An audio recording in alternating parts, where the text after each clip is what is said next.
Welcome to Not Milk Never Milk. Subscribe if you're lactose intolerant.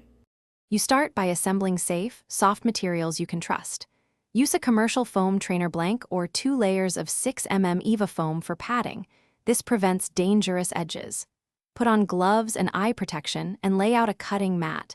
This protects your surface and keeps the blade control steady. Once everything is in front of you, trace a knife profile from a template or an approved trainer outline. Make sure to keep the outline simple. You want a clear blade and handle shape for predictable handling. Now you refine shape and create a durable, blunt profile. Cut roughly first, then refine with single, confident passes, hesitant sawing tears foam. Once profiles match, apply contact adhesive to both faces as directed and press layers together with even pressure. Adhesion creates a single, resilient piece. When cured, use coarse sandpaper to round the spine and tip. Smooth curves remove any residual bite. Make sure to keep the handle comfortable once done. Your trainer will be safer for grips, drills, and partner work.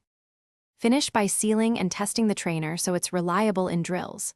Apply a thin, flexible paint or wrap with vinyl tape to protect the foam and provide grip.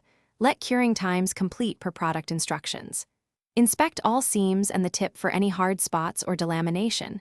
Tug gently at joints. Finally, perform light, controlled partner drills at low force to confirm behavior. If the foam compresses unevenly or separates, stop use and rebond or replace the trainer.